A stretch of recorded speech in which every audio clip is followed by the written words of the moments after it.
Shalom. Selamat hari Minggu.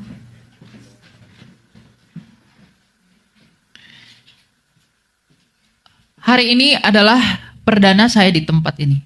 Jadi saya tahu ada gereja yang kecil namun punya misi yang benar di dalam Kristus. Ya, saya lihat tadi ada liturgi yang mungkin kelihatan seperti reform. Ya. Reform yang direformasi ceritanya. Oke. Sebelumnya perkenalkan, nama saya Elia. Saya Elia Myron. Saya merupakan apologis junior di kekristenan yang memberi pertanggungjawaban tentang iman kekristenan. Jadi salam kenal agar kita semua semangat di dalam Kristus. Pada hari ini kita akan belajar tema yang luar biasa dari Yohanes 8 ayat 24. Dan saya mengajukan judul dari ayat ini, mengapa harus Kristus?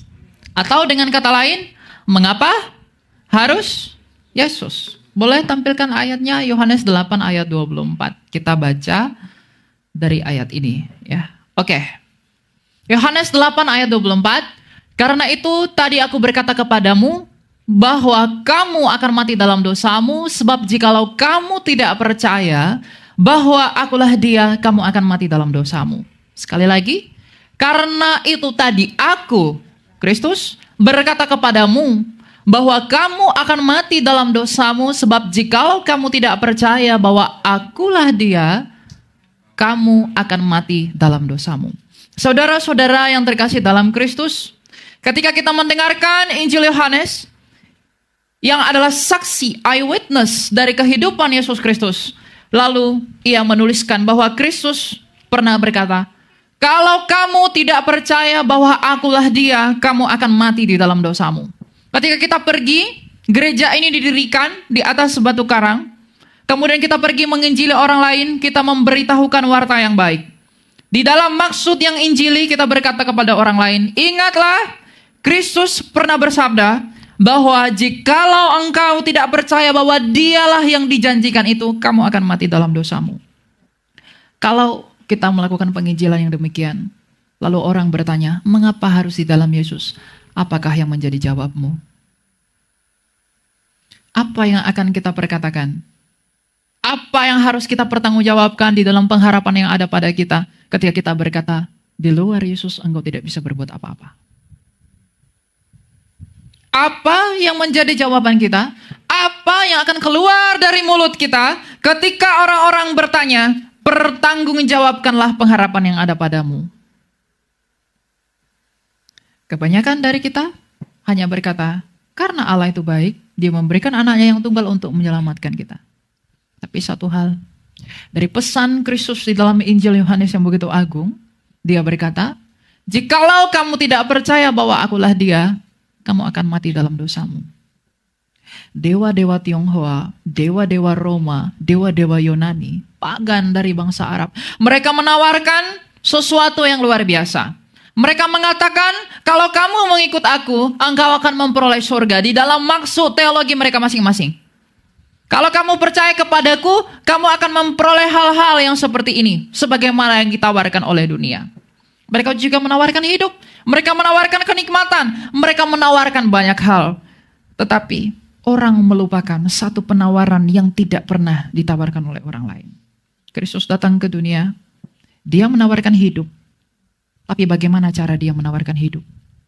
Dengan membuktikan bahwa dia adalah hidup itu. Yesus berkata, akulah kebangkitan dan hidup. Bagaimana caranya dia membuktikan bahwa dia adalah hidup? Dengan mati. Jadi mungkinkah kita bisa percaya bahwa kita akan memperoleh hidup dengan percaya kepada dia atau siapapun yang tidak pernah hidup kembali? Tetapi Kristus, Yesus Kristus dari Nazaret, anak dari Maria, dalam keadaannya sebagai manusia, adalah satu-satunya pribadi di alam semesta ini yang telah mati di dalam sejarah. Tetapi tidak hanya mati, dia hidup kembali. Maka bagi semua orang yang seharusnya dilahirkan dari perempuan dan mengalami kematian, tidak ada alasan bagi mereka untuk menolak Kristus kalau mereka mau memperoleh hidup. Mungkinkah engkau mendapatkan semangka dari yang tidak punya semangka? Mungkinkah kita memperoleh damai dari yang tidak membawa damai? Mungkinkah kita mendapatkan intan dan berlian bagi mereka yang tidak memiliki itu? Mungkinkah kita memperoleh hidup jikalau dia sendiri tidak hidup? Nabi-nabi menawarkan, kamu datang kepada Allah tapi dia sendiri mati dimakan belatung. Para nabi di perjanjian lama mereka makan roti mana dari sorga, roti yang begitu berharga. Yang sehingga di dalam perjanjian itu dimasukkan sebagai simbol dari roti hidup yang digenapi dalam Mesias Sang Kristus. Tapi pada akhirnya mereka juga mati. Tetapi Kristus tidak hanya mati, tapi dia turun ke dalam kematian itu untuk memproklamirkan bahwa maut tidak berkuasa atas aku. Dengan demikian, ketika dia mati, dia bangkit. Dia menggenapi janji Allah kepada Adam. Emang Anda pikir ketika Adam dan Hawa jatuh ke dalam dosa, apa yang Allah janjikan? Tuhan tidak bilang, inilah agama yang kuridhoi. Inilah agama yang kuberikan. Inilah aturan yang kuberikan. Tidak. Allah berjanji, anak laki-laki keturunan perempuan ini akan meremukkan kepalamu dan engkau akan meremukkan tumitnya. Kapan anak laki-laki itu meremukkan kepala ular? Ketika dia bangkit. Iblis meremukkan tumit Yesus dengan menyalibkannya. Tapi ternyata Kristus menginjak-injak kepala maut itu dengan bangkit sebagai pemenang. Maka kitab suci bersaksi bahwa di manakah sengatmu itu maut. Jadi bagi setiap orang yang sudah mati dan akan mati. Dan bagi setiap orang yang sadar bahwa dia menderita, dia akan mati, dia akan binasa. Jangan bangun rumah jiwamu di atas pasir dengan percaya kepada dia yang tidak hidup dan yang tidak pasti. Tapi percayalah kepada batu karang yang teguh, yang oleh karena kebangkitannya yang luar biasa itu, para rasul rela mati martir demi Kristus. Kalau tidak ajaib perbuatan itu, kalau tidak besar peristiwa itu, tidak mungkin para rasul rela mati konyol demi Kristus. Oleh karena itu kita dapat berkata, kita menjadi saksi di atas dasar kesaksian para rasul, bahwa Kristus telah mati, telah hidup. Maka di dalam dia kita bisa percaya bahwa akulah jalan dan kebenaran dan hidup. Tak seorang pun yang dapat datang kepada Bapa kalau tidak melalui aku. Dengan demikian, siapakah Yesus itu? Dalam Yohanes 1 ayat 14 dikatakan, firman Allah telah menjadi manusia. Dia adalah firman Allah yang menjadi manusia. Mengapa firman Allah itu harus menjadi manusia? Karena pada mulanya saya dan kamu dicipta oleh firman itu. Dan ketika ciptaan firman itu gagal, maka firman itu sendiri yang datang untuk memulihkannya. Mengapa firman Allah itu harus menjadi manusia? Agar manusia bisa mengenal siapa Bapa melalui firman yang menyatakan Bapa itu. Maka di dalam Kristus kita bisa mengerti misteri ilahi. Di dalam karyanya, di dalam apa yang dia lakukan, yang dituntun oleh Taurat pada mulanya, sampai kepada iman yang telah datang di dalam salib itu. Kita beroleh kasih karunia. Jadi anak-anak muda, para pemuda, satu hal yang harus ada di dalam prinsip kemudaanmu adalah kemanapun engkau berjalan, kemanapun engkau pergi, Kristus adalah kekayaanmu. Betapa megahnya dunia di sana, betapa besarnya dunia di sana, betapa hebatnya peristiwa di sana. Tapi kalau mereka mengiring engkau untuk keluar daripada Kristus, berapa lama engkau menikmatinya? Di zaman sekarang banyak anak muda berpikiran liberal. Yang penting saya baik. Yang penting saya berbuat humanis. Saya mempersatukan diri saya dengan yang lain juga rapopo toh. Yang penting saya baik. Yang penting saya oke. Saya tidak percaya Yesus mau tidak masalah. Orang-orang seperti itu adalah orang-orang yang sombong. Karena dia merasa dari dirinya dia bisa menjangkau Allah. Jadi kalau ada orang yang berusaha mau meninggalkan Kristus dengan melirik berhala yang lain, tanyakanlah pada dirimu, mengapa engkau bertuhan? Apa tujuanmu percaya kepada ilahmu? Mungkinkah engkau mengkhianati kasih Allah yang begitu besar demi manusia? Kalau kita melihat bagaimana para martir rela mati demi Kristus yang hidup, Mereka rela dianiaya. Rasul Paulus rela karam. Rasul Paulus rela mati martir. Dia rela menjadi miskin, bahkan nyawanya sendiri menjadi taruhannya demi pewartaan Kristus. Lalu mengapa engkau meninggalkan Kristus demi perempuan, demi laki-laki, demi harta, demi tahta?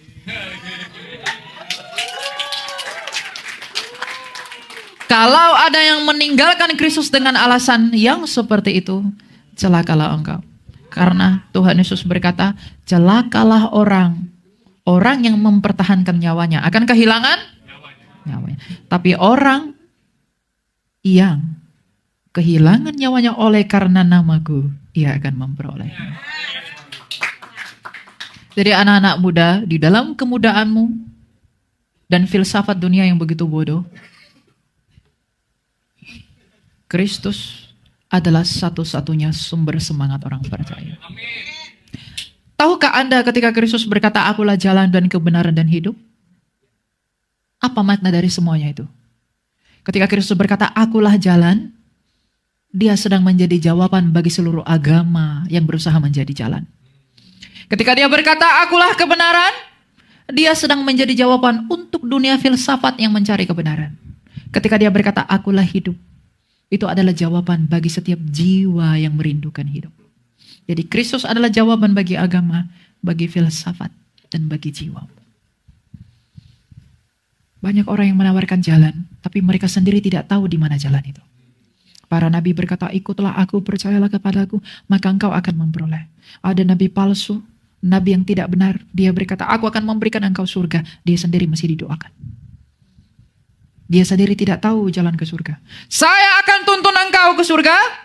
Saya akan bawa engkau ke surga. Dia sendiri tidak dari sana. Tapi Kristus dari Nazaret berkata, aku telah turun dari surga dan pergi kembali. Tak seorang pun yang telah pergi ke surga selain daripada dia yang telah datang dari surga. Di ayat Yohanes 8 ayat 22, 23, boleh ditampilin? Apa kata Kristus tentang dirinya sendiri? Yohanes 8 ayat 22 dan 23. Oke. Apakah ia mau berdiri, mau bunuh diri dan karena itu dikatakannya ke tempat aku pergi, tidak mungkin kamu datang. Ayat 23. Lalu ia berkata kepada mereka, kamu dari bawah, aku dari atas. Kamu dari dunia ini, aku bukan dari dunia ini. Kalau dia bukan dari dunia ini, mungkinkah benar tuduhan umat sebelah bahwa dia hanyalah nabi? Di mana nabi yang bukan dari dunia ini? Hanya nabi. Dia bukanlah Allah. Kalau dia bukan Allah, lalu siapa yang bukan dari dunia ini kalau bukan Allah? Lalu orang-orang yang selalu menyangkal Yesus berkata dengan bangganya, Yesus bukan Tuhan. Karena dia mati dan dia hanya manusia. Yesus itu diutus dulu baru dilahirkan. Para nabi dilahirkan dulu baru diutus. Firman Allah telah menjadi berarti dia keluar dulu dari Bapa, bukan? Makanya Tuhan Yesus berkata, aku datang dan keluar dari Bapa. Kenapa dia datang dan keluar dari Bapa? Mau menyatakan siapa Bapa. Jadi agar saya dan kamu mengenal siapa Bapa di dalam rahmatnya itu, maka kita harus percaya kepada Kristus untuk bisa mengenali Bapa. Umat sebelah percaya, tanpa kitab suciku, aku tidak bisa mengenal Allahku.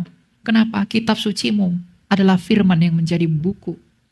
Maka kita pun gak bisa mengenal Bapa tanpa firman yang jadi manusia, yaitu Yesus. Keunikan dan betapa besarnya karya ilahi di dalam penebusan dan juga penggenapan janji kepada seluruh nenek moyang bangsa Israel yang mengambil bagian di dalam perjanjian itu adalah bukti bahwa Allah itu hidup. Jadi kalau ada orang meninggalkan Kristus, menjual dan bahkan mengganti Kristus dengan hal-hal yang tidak berguna, maka dia sendiri sedang di dalam kegelapan yang nyata. Kalau kita sudah tahu mengapa kita harus percaya kepada Kristus dan mengapa harus dia, karena hanya dia yang telah hidup, maka apa yang harus kita lakukan? Kristus berkata, jikalau engkau mengasihi aku, engkau akan melakukan semua perintahku. Apa perintah Kristus? yang terbesar. Kasihi Allahmu, kasih sesamamu, kasih musuhmu. Tapi apa tindakan dari kasih yang abstrak itu? Selamatkanlah jiwa semua orang dengan menginjili siapapun. Anak-anak muda, kamu tidak pernah dipanggil di dalam kemudaanmu untuk menyia-nyiakannya bagi dunia. Lihat Timotius yang muda. Dia dibimbing, dia diteguhkan, dan dia ditolong oleh Paulus untuk diutus menjadi pemberita Injil yang militan dan berguna bagi komandannya yang tak lain adalah Mesias. Maka anak-anak muda yang seharusnya mengerti siapa dirinya di hadapan Allah yang tak berguna. Anak-anak muda, di dalam kemudaan ini, kita harusnya mengerti bahwa kita bukanlah siapa-siapa tanpa Allah yang kudus dan yang agung itu. Maka di dalam pengertian, di dalam kesadaran itu, kita harus mempergunakan hidup ini bagi kemuliaan Kristus. Untuk apa kamu hidup? Mengapa ada orang yang sudah mati sedangkan kamu belum mati? Kenapa ada orang yang sudah tua belum mati? Kalau kita belum mati, itu artinya Tuhan masih memberikan kita anugerah untuk bertobat. Tuhan masih mau kita mencari kehendak Allah. Dan Tuhan masih mau kita mau melayani Dia. Karena untuk apa engkau memperoleh segala sesuatu yang ada di semesta ini, tapi kamu kehilangan hidupmu. Jadi kalau hari ini kita masih diizinkan Tuhan hidup, itu artinya kita masih dipanggil dan diizinkan untuk bertobat. Kalau dunia ini berkata, waktu adalah uang, maka kekristenan berkata, waktu adalah anugerah. Anugerah untuk bertobat, anugerah untuk berbuah, anugerah untuk memuliakan Allah. Jangan seperti orang kaya yang mati, kemudian dia menderita di alam maut, dan itu tidak dapat menolong dia. Jadilah seperti Lazarus, orang miskin yang menderita, tapi dia tetap setia dalam imannya, dan ketika ia mati, ia bersatu dan bersekutu dengan para kudus di Firdaus. Karena untuk itulah kamu dipanggil. Kita semua manusia yang dilahirkan dari perempuan di semesta yang kita sebut dunia ini, tidak pernah dipanggil dicipta di tempat yang berdosa ini. Tuhan tidak pernah menjadi sumber penderitaan. Tuhan tidak pernah menjadi sumber dosa. Tuhan tidak pernah menjadi sumber masalah. Engkau yang membuat dirimu bermasalah melalui ketidaktaatan. Adam dan Hawa itu jatuh ke dalam dosa karena ketidaktaatannya. Tapi kabar baiknya, oleh karena ketaatan Kristus, kita dibenarkan oleh karena iman. Dan mengapa saya harus percaya kepada Kristus? Karena dia adalah firman Allah yang menjadi manusia itu, yang telah menjadi sempurna di dalam perspektif Taurat, maka dia tidak dibuktikan berdosa. Tuhan Yesus berkata kepada orang Farisi, siapa yang bisa membuktikan aku berdosa? Mereka tak satu pun yang mampu berucap. Bahkan Pontius Pilatus juga berkata, aku tak menemukan kesalahan pada orang ini. Maka ketika dia mati dalam keadaan yang tidak berdosa itu, artinya dia mati bukan karena dosa, tapi dia mati oleh karena ada yang berdosa. Dan itulah kita semua, manusia yang penuh dengan dosa. Maka ketika kita percaya kepada Dia, kita dipersatukan, kita manunggal, kita bersatu dengan Kristus di dalam kematian dan kebangkitannya melalui rahmat baptisan. Dan kita menerima karunia itu setiap minggu melalui perjamuan kudus. Tadi kita berbicara sakramen. Sakramen bukan dipuja, tetapi dihormati sebagai misteri Allah yang tak terjelaskan. Ketika Kristus mengangkat roti, inilah tubuhku. Ketika ia mengangkat cawan, inilah darahku. Itu hanya roti dan itu hanya anggur. Tapi di dalam iman kita percaya ada misteri Allah di dalam semuanya itu. Artinya apa? Melalui sakramen kita diperingatkan tentang pengorbanan Allah yang sejati. Melalui Yesus Kristus, dan seharusnya sakramen yang kita lakukan selalu memperingatkan kita tentang siapa kita di hadapan Allah. Dan yang dengan demikian cinta kita semakin bertumbuh dan kita akan mau melakukan apa yang Tuhan mau. Mengapa harus Yesus? Itu bukan tentang apa yang sebenarnya Tuhan lakukan. Tapi mengapa harus Yesus? Itu tentang kita sadar atau tidak siapa kita di hadapan Allah. Tidak akan ada orang yang mampu menerima Kristus. Tidak akan ada orang yang mengaku Yesus adalah Tuhan kalau ia sendiri tidak sadar betapa berdosanya dia. Lihatlah kepada Paulus. Dia orang yang sangat kaya. Sekolahnya saja di Tarsus. Orang tuanya dari Giskala. Dia dari suku paling elit dari Benyamin. Dia muridnya seorang rabinya para Rabi Gamaliel. Dan ketika dia menganiaya gereja Allah melalui jemaat Kristus, dia berpikir bahwa dia baik bagi Tuhan. Ketika saya membunuh orang Kristen, saya sedang berbuat baik bagi Allah saya yang dia yakini dalam keagamaannya, Yudaisme. Tapi apakah itu benar? Tidak. Tapi ketika Kristus menemui dia, membutakan matanya, dan dia tahu bahwa aku bukanlah apa-apa tanpa Tuhan sebenarnya, maka di dalam kerendahan hatinya melalui kesadaran itu, ia sendiri bertobat dan menjadi pemberita Injil terbesar di sepanjang sejarah. Artinya apa? Kalau mau dipakai Tuhan, kalau mau bermanfaat bagi Tuhan, rendahkan dirimu. Dan harus mau menderita. Orang Kristen yang tidak mau menderita, bukan Kristen. Karena Kristus bilang, juallah semua, ikutlah aku, pikul salib.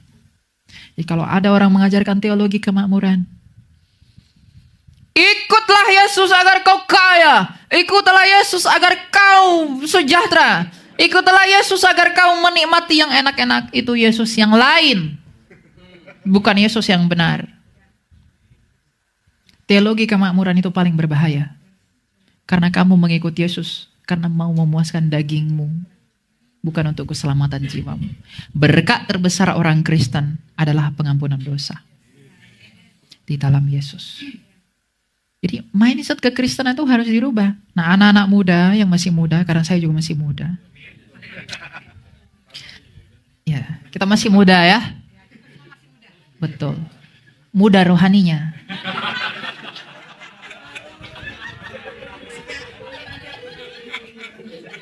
Ya, mungkin kita tidak sangkali di sini sudah ada kepala 4. Ya. Jangan terlalu ringan berkata aku masih muda. Sudah mulai menjelang tua.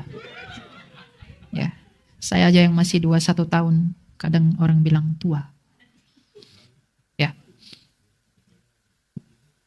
Hikmat dari Tuhan, kalau orang mengaku percaya kepada Kristus, hikmat yang akan ia terima adalah hikmat untuk mengasihi semua orang di dalam pemberitaannya tentang Kristus. Semua orang harusnya begitu, apalagi anak-anak muda. Anak-anak muda yang adalah bunga dari gereja, itu harusnya mempergunakan waktunya, mempergunakan tenaganya, mempergunakan apa yang ada padanya untuk memuliakan Kristus melalui apa yang ia lakukan dan apa yang ia ucapkan. Ada banyak pelayan yang akan Yesus tolak di hari kebangkitan. Apa yang menjadi alasan mereka menolak? Engkau menyanyi di sini bukan untuk memuliakan Dia yang tersalib, tapi untuk mencari namamu. Saya berkhotbah di sini untuk mencari kemuliaan saya akan dibuang oleh Tuhan. Kalau saya tidak setia pada panggilan saya yang mula-mula, saya akan dibuang oleh Tuhan. Kalau kamu tidak setia kepada panggilanmu untuk melayani Allah, kamu juga akan dibuang oleh Tuhan. Tuhan membuang kamu bukan karena Tuhan tidak kasih. Bukan karena Dia tidak mengasihi kamu. Tapi Dia membuang kamu sebagai tanda bahwa engkau mempermainkan anugerah Allah. Jadi layanilah Allah dengan motivasi yang sungguh-sungguh. Layanilah Allah dengan ketulusan. Layanilah Allah bukan untuk mengharapkan apapun yang bisa kamu dapatkan di dunia ini. Tapi karena Ia telah melakukan sesuatu 2000 tahun lalu yang menjadi alasan mengapa harus Dia saja. Orang yang melayani Tuhan adalah orang yang tidak pusing soal penghidupannya agar ia berguna bagi komandannya. Tapi orang yang melayani Tuhan adalah orang-orang yang punya kerinduan yang benar di hadapan Allah. Terlalu banyak anak muda sekarang ngomong, Tuhan, berikan saya ini agar saya melakukan ini. Berikan saya itu agar saya melakukan ini. Berikan saya ini agar saya bisa melakukan yang besar. Jadikan saya kaya agar saya menjadi berkat. Jadikan saya begini agar saya bisa melakukan seperti ini. Itu salah. Karena engkau mau menyogok Tuhan dengan apa yang bisa Tuhan lakukan sama kamu. Tapi kalau hati kamu rindu dan tulus mau melayani Tuhan untuk memuliakan Dia, Dia sendiri yang akan kasih jalan. Dia sendiri yang akan menyediakan itu. Jadi jangan manfaatkan, jangan engkau pandang Tuhan itu menurut kacamata yang salah. Tapi kalau hati setiap orang rindu untuk melayani Dia, rindu untuk memuliakan Dia, rindu untuk mewartakan namanya yang kudus yang oleh karenanya kita beroleh keselamatan, kita akan dicukupkan untuk melakukan itu. Karena apa? Amsal 4 ayat 23 berkata, dari hati mula terpancar kehidupan. Banyak orang bertopeng? Banyak. Menggunakan nama pelayanan demi kepuasan daging. Banyak. Tapi hati yang tulus itu diperkenan oleh Tuhan. Jadi lihatlah apa yang ada dalam hatimu, lihatlah apa yang ada dalam pikiranmu, lihatlah akan apa yang kamu cita-citakan, apa yang kamu inginkan, apa yang kamu rindukan. Kalau hatimu masih merindukan nikmat-nikmat dunia ini, engkau tidak bersahabat dengan Allah. Kalau engkau masih berpikir bahwa aku sukses dipandang oleh dunia ini, maka engkau tidak bersahabat dengan Allah.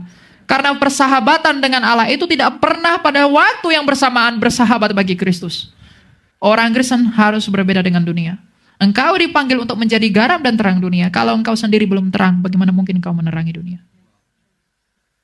Oleh karena itu, setiap orang yang sungguh-sungguh percaya kepada Kristus harus mengerti padahal apa ia dipanggil. Harus mengerti sejauh mana panggilannya. Harus mengerti apa yang harus ia lakukan. Karena Kristus sendiri berkata, bukan hanya ketuk dan mintalah, tetapi juga untuk mencari. Kalau kita tidak mencari Allah, kita akan kehilangan wajah Allah. Kalau kita sadar bahwa jalan itu hanya oleh karena Kristus saja, kita mengerti bahwa tidak akan ada kekayaan orang yang mengaku Kristen selain daripada Kristus dan salibnya di dalam kekudusannya, maka kita harus mencari wajahnya itu, agar di dalam pencarian kita dicukupkan dan disempurnakan. Gunakanlah dirimu untuk berguna bagi kebangkitanmu. Jangan sampai saya dan kamu sendiri ditolak dalam kerajaannya. Jangan sampai saya dan kamu sendiri ditolak hanya karena kita punya motivasi yang aneh-aneh untuk melayani Tuhan. Menjadi Kristen tidak mudah. Oh, saya menjadi Kristen, saya selamat. Yang penting saya menyanyi, saya selamat. Kamu tidak pernah dipanggil untuk menyanyi. Kamu tidak pernah dimeteraikan untuk menyanyi. Kamu dimeteraikan untuk apa? Menjadi ranting yang berbuah. Kristus berkata, akulah pokok anggur yang benar dan kamulah. Kalau kamu di dalam aku dan aku di dalam kamu, kamu pasti berbuah lebat. Ujilah dirimu, wahai anak manusia. Apakah kamu sudah berbuah bagi kemuliaan Kristus? Apakah kamu sudah melakukan apa yang Ia sukai? Kalau belum, lakukanlah mulai sekarang. Karena kalau Tuhan masih izinkan kita hidup hari ini, artinya Tuhan masih mau kita mencari anugerahnya dan hidup dalam pertobatan kita. Karena untuk itulah orang Kristen dipanggil.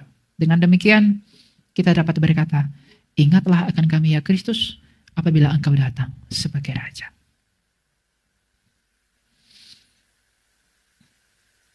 Jangan pandang Allah menurut lawannya, pandanglah Allah menurut sahabatnya. Kalau engkau dianiaya, kau disakiti. Tadi malam ada yang bertanya kepada saya ketika saya di WTC.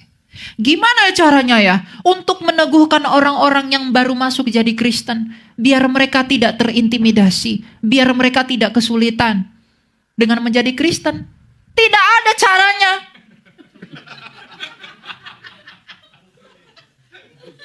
Gimana ya caranya biar saya tidak teraniaya? Gimana caranya biar saya nggak dibenci dengan menjadi Kristen? Enggak ada caranya. Karena apa? Engkau dibenci, engkau difitnah, engkau dihina, itulah caranya untuk memurnikan kamu. Kita nggak tahu kamu sungguh-sungguh beriman kalau kamu nggak dimurnikan. Emas, kalau kita mau emas itu murni, dia harus dibakar dalam api. Orang yang mengaku beriman kepada Yesus akan kelihatan ketika ia diperhadapkan dengan penderitaan. Dia benar-benar percaya atau tidak. Kamu kehilangan pekerjaanmu, kamu menuntut Allah. Kamu putus dari pacarmu, engkau menuntut Allah. Engkau bukan orang beriman. Kalau kamu kehilangan duitmu, kamu kehilangan manusia, kamu tidak kehilangan apa-apa. Tapi kalau kamu kehilangan Yesus, kamu kehilangan semuanya. Jadi penderitaan yang Tuhan izinkan itu adalah instrumen ilahi untuk memberikan kamu. Jadi kalau kan yang sering membuat anak-anak muda nih berpindah meninggalkan Yesus itu karena penderitaannya. Kalau kamu di dalam penderitaan, wahai anak-anak muda Kristen, ingatlah kepada Ayub. Ayub kehilangan anak. Dia kehilangan istri yang selalu menghujat dia karena ia percaya dan tetap setia kepada Allahnya yang benar itu. Dia kehilangan semuanya. Tapi ia berkata, Tuhan yang memberi, Tuhan yang mengambil. Dan akibat dari kesetiaannya itu adalah, Tuhan pulihkan dia, bukan? Yang kamu butuhkan hanya iman yang murni. Jadi kalau kamu sedang diuji, dihina, dicaci, dimaki oleh karena nama Yesus, oleh karena melakukan yang benar, gak apa-apa. Karena di dalam cara itulah Allah ingin membuktikan kepada kamu, kamu murni atau tidak. Untuk apa kamu punya iman tapi palsu? Untuk apa kamu punya mengaku percaya tapi kepercayaanmu itu tidak benar? Hanya rumah yang dibangun di atas pasir, bukan di atas batu karang yang teguh. Jadi kalau kita menderita, kalau kita dianiaya, bersyukur. Saya ketika pertama sekali berapologetika, saya dikejar-kejar orang, mau dibunuh orang. Saya pindah ke sana, pindah ke sini. Saya diserahkan dosen saya untuk dibunuh. Saya dicari ke sana kemari. Waktu itu saya berpikir, mungkin saya jahat. Dan saya memang pantas mendapatkan ini. Nah, apakah saya melakukan hal yang salah? Tapi ternyata hikmat Tuhan berkata, tidak. Inilah caraku untuk membuktikan kamu tulus atau tidak. Inilah caraku untuk membuktikan kamu murni atau tidak. Saya tidak mengatakan saya murni karena saya belum mati. Karena kesetiaan itu akan terlihat sampai kita mati. Seperti perkataan Rasul Paulus. Aku telah menyelesaikan pertandinganku dengan baik. Kita di dunia ini semuanya sedang berjuang. Dengan bebannya masing-masing, bukan? Tapi meskipun kita dengan bebannya masing-masing, kita punya Kristus yang tak tergantikan yang menjadi sumber pengharapan kita. Oleh karena itu, mengapa harus Yesus? Karena dia jawaban bagi segala sesuatu. Dan ternyata jawaban itu tidak ada di tempat lain. Mengapa harus Yesus? Karena dialah sumber dan satu-satunya yang telah hidup. Agar kita semua yang percaya kepadanya dapat memperoleh hidup. Dan mengapa harus Yesus?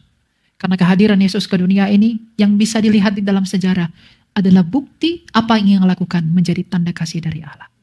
Oleh karena itu, kalau engkau memandang rendah pengorbanan Kristus, engkau tidak mau peduli kepada apa yang Kristus perintahkan. Dan engkau tidak mau melakukan apa yang Kristus perintahkan. Dan apa yang Kristus sukai dan inginkan.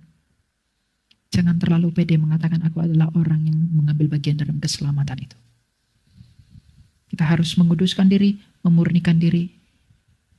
Dan semuanya hanya untuk kemuliaan Allah. Sebagai orang reform, kita tahu soli Deo Gloria. Kemuliaan bagi siapa? Bagi Allah. Itu adalah sola yang paling agung yang pernah kita ketahui. Jadi tidak menganggap atribut yang ada padamu menjadi sumber kemuliaan. Bukan. Tidak akan ada orang yang bisa melayani Allah kalau Allah sendiri tidak mampukan. Gak akan kamu bisa menyanyi di sini. Kalau Allah tidak mampukan kamu. Saya pun demikian. Saya tidak akan bisa berbicara di sini. Kalau Tuhan tidak mampukan. Jadi jangan ada yang tepuk dada. Saya hebat, saya melayani Tuhan. Kalau saya merasa lebih suci dari kamu, saya merasa lebih hebat dari kamu, berarti saya meninggikan diri terhadap Kristus. Kenapa? Karena kamu adalah tubuh Kristus.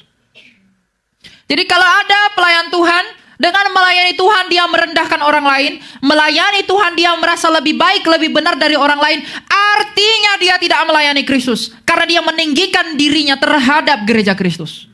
Orang yang melayani Tuhan harusnya seperti Paulus. Paulus adalah orang jahat. Dia orang berdosa. Tapi ketika berdiri di hadapan Allah di masa pertobatannya, dia berkata apa? Akulah yang paling berdosa. Paulus dipakai Tuhan begitu luar biasa. Tapi ketika ia berdiri di mimbar di hadapan jemaat, dia mengatakan apa? Akulah yang paling berdosa. Agar apa? Agar di dalam pengakuan itu, orang-orang yang melihat Paulus tidak mengagungkan Paulus, tapi mengagungkan Kristus yang telah memberi anugerah kepada Paulus sekalipun ia pernah adalah seorang penjahat. Paulus adalah contoh terbesar bagi seluruh orang Kristen untuk pertobatan yang sejati. Pertobatan yang sejati adalah respon di dalam kesadaran dan penerimaan kita kepada Kristus yang adalah satu-satunya jalan itu. Tidak ada orang yang mengaku menerima Kristus kalau ia sendiri tidak mau bertobat. Dengan mau mengikut jalan-jalan yang Kristus mau, tidak akan ada dan tidak akan pernah ada. Bukti bahwa engkau mengikuti Kristus adalah pertobatan yang sejati. Hati itu benci kepada dosa. Kalau hati kita tidak benci kepada dosa, engkau tidak di dalam Yesus. Karena perjuangan kita adalah melawan itu semua. Jadi Jangan ada yang membanggakan diri. Nabi Yeremia memperingatkan kita. Dalam Yeremia 9, dia berkata apa? Jangan ada orang bermegah karena kekuatannya, karena kekayaannya, dan karena kebijaksanaannya. Tapi biarlah ia bermegah, karena ia memahami dan mengenal bahwa Allah penuh belas kasih, keadilan, dan kebenaran. Jadi di dalam segala yang kita lakukan itu, dan di dalam pengertian kita itu mendatangkan buah-buah yang lebat bagi kemuliaan Allah. Saya berdoa, semoga Tuhan mengingat nama kita dalam kerajaannya apabila ia datang sebagai Raja. Manfaatkanlah waktumu yang ada sekarang sebagai anugerah untuk melayani Tuhan. Kuduskan hatimu, kuduskan Kristus, agar hidupmu berbuah bagi kemuliaan Kristus. Jangan ada yang tertinggal ketika kebangkitan itu terjadi, tapi biarlah semuanya diperhitungkan dalam kerajaannya. Kemuliaan bagi Allah. Kita berdoa. Bapa yang bertahta dalam kerajaan surga, terima kasih Engkau memperingatkan kami tentang kasih-Mu yang luar biasa, bahwa tidak ada yang dapat kami banggakan, tidak ada patut yang kami banggakan selain daripada kasih karunia-Mu saja yang telah kami terima dalam Yesus. Kami telah mengerti ternyata mengapa dan apa alasan kami percaya bahwa Engkau adalah satu-satunya jalan melalui putra-Mu itu. Karena kami mau memperoleh hidup, jiwa kami semua haus akan hidup, maka kami harus dituntun kepada Dia yang telah hidup kembali. Oleh karena itu Bapa, di dalam kasih dan kesadaran kami itu kepada Engkau, mampukanlah kami untuk mengasihi-Mu. Mampukanlah kami untuk mencintai-Mu dengan melakukan apa yang Engkau kehendaki dalam hidup kami. Engkau tahu kami ini tidak mampu karena kami adalah orang berdosa. Maka mampukanlah kami untuk melakukan apa yang Engkau kehendaki dalam hidup kami. Biarlah kiranya kasih dan karunia-Mu saja yang mengalir dalam hidup kami dan melimpahi kami, agar segala sesuatu yang kami lakukan bukan oleh karena kami sendiri, tetapi oleh karena kebanggaan kami dan kasih kami kepadamu melalui Yesus Kristus. Bapa, di atas segala sesuatu itu, Engkau tahu bahwa kami adalah orang yang tidak pernah luput dari orang-orang berdosa. Kami adalah para pendosa yang sedang menantikan kasih karunia-Mu. Atas nama Kristus yang kami imani, kasihanilah kami. Ampunilah kami atas segala dosa dan kesalahan kami, bukan oleh karena kami, karena Engkau tidak menemukan sesuatu yang baik dalam hidup kami, tapi biarlah Engkau yang mengampuni kami oleh karena Kristus yang kami imani, agar di dalam Dia yang memerantarai kami dengan agung di hadapan-Mu, kami dibenarkan dan dikuduskan. Engkau tahu kami ini orang berdosa, kami lebih berdosa dari pesundal yang menyegah kaki-Mu. Tapi sebagaimana Engkau tidak menolak dia, maka janganlah kiranya Engkau juga menolak kami, ya Kristus, Anak Allah yang hidup. Sebagaimana Engkau menyambut anak yang hilang, kami jauh lebih terhilang di dalam tindakan-tindakan kami. Maka ketika kami mau kembali, maka sambutlah juga kami di dalam pelukan-Mu yang hangat itu. Sebagaimana Engkau tahu bahwa kami adalah orang yang paling berdosa dari si pemungut cukai, kami memungut jauh lebih besar. Oleh karena itu, kiranya juga Engkau yang menghampiri kami agar kami dimenangkan bagi-Mu. Dan juga sebagaimana Engkau mengubahkan Saulus melalui penderitaannya menjadi Paulus, maka jikalau Engkau berkenan, buatlah kami menderita agar iman kami itu murni di hadapan-Mu menjadi seperti Paulus. Dan izinkan kami untuk melayani-Mu sebagaimana Engkau mengizinkan Rasul yang mulia itu telah melayani-Mu. Engkau tahu segala sesuatu yang ada dalam hati kami, dan semuanya itu akan Engkau singkapkan pada hari pengadilan-Mu yang menakutkan itu. Oleh karena itu, janganlah kiranya Engkau membiarkan kami tertuduh atas segala sesuatu yang kami lakukan, tapi biarlah penerimaan kami akan Engkau menjadi penghiburan bagi kami sebagai orang-orang yang diselamatkan. Terima kasih Bapa, untuk segala cinta dan kasih anugerah-Mu. Engkau yang memberkati gereja ini, Engkau yang memberkati persekutuan ini, setiap orang yang mengambil bagian dalam pelayanan ini, yang memberikan motivasi yang benar, Engkau yang memberikan motivasi yang kudus, untuk menuntun semua orang kepada kemuliaan nama-Mu, dan sesuai dengan kehendak-Mu, yakni semua orang untuk diselamatkan. Pergunakanlah segala sesuatu yang ada pada kami menjadi bejana yang Engkau bentuk menurut kerajaan hati-Mu, agar semuanya dan semuanya hanya untuk kemuliaan nama-Mu Bapa. Termulialah nama-Mu Bapa, bersama dengan Putra-Mu Yesus Kristus, Anak-Mu yang hidup, dan Roh Kudus, Roh-Mu yang memberi hidup sekarang dan selalu, serta sepanjang segala masa. Amin. Ya, sobatku yang terkasih dalam Tuhan Yesus, Injil Yohanes 8 ayat 16 menceritakan tentang kisah perdebatan Yesus dengan orang Farisi setelah perayaan Pondok Daun. Ayat ini menjelaskan bahwa Yesus tidak menghakimi seorang diri, melainkan bersama dengan Bapa di surga yang telah mengutusnya. Penghakiman yang dilakukan Yesus adalah benar dan adil karena ia tidak seorang diri. Kita bersyukur, puji Tuhan, kepada Elia Miron sebagai apologet junior yang cukup cerdas dan bisa memberikan pencerahan kepada teman-teman kita yang bertanya tentang keimanan dari kita sebagai umat yang percaya kepada Tuhan Yesus. Kiranya video ini bermanfaat dan sampai jumpa pada video kami berikutnya. Tuhan Yesus memberkati dan shalom.